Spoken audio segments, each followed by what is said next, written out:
All right, Greg. So Yes. it is moving so quickly. The news that comes out of Hollywood and the movie Right. industry, and when people are going to get back to the theaters.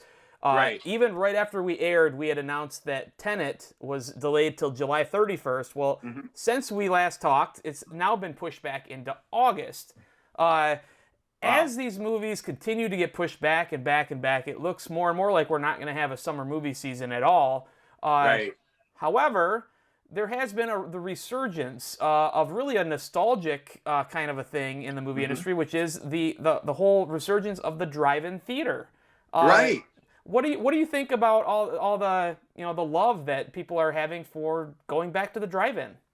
Well, I think it's a great family outing. I mean, just like when we were all kids, it'd be mom and dad in the front, and you and your brothers in the back. Yep. You can all go out there together, have fun, watch the movie, and the best part is, obviously, it's already social distancing, Mm-hmm. for everybody, so you don't have to worry about that. Yep. And especially on a nice night, I mean, there's nothing better being out at a drive-in with your windows down, listening to the movie, watching the movie, and just having a great time. And right, Ford, Wyoming, Yeah. I know recorded recently like it's record weekend, ever. Yeah.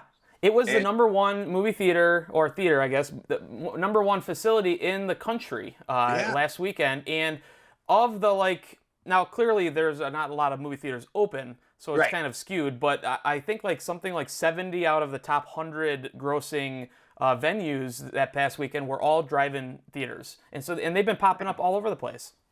right. Because like you said, people do want to get out of the house, but also most importantly, they want to stay safe. So this Yes. is like the best way to do it.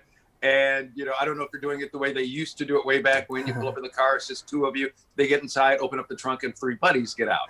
But Sounds like a but real memory you might have had. uh, actually, I remember seeing those type of things in the movies because the drive-in theater I used to go to was the Bel Air Theater on 8 Okay. Mile at Van Dyke, and that's Yep. the one that was in our neighborhood when I was a kid. It went away, I want to say, in the 1970s, Oh and I wow. think I'm trying to think. I think I only went there like on one date period, or early 80s or something like that. But all the other times it was, me and my family. My brother took me and my buddies there on my 9th birthday. We had a blast. I don't think he ever in his world would ever have 3 9-year-olds in a car again with him. That's So, right.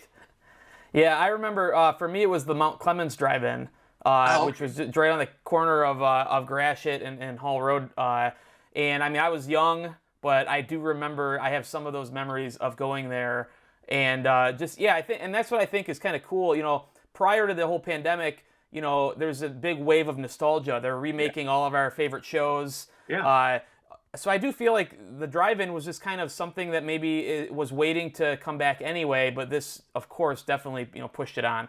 Well, everybody, for this week, that's what was hot in Hollywood.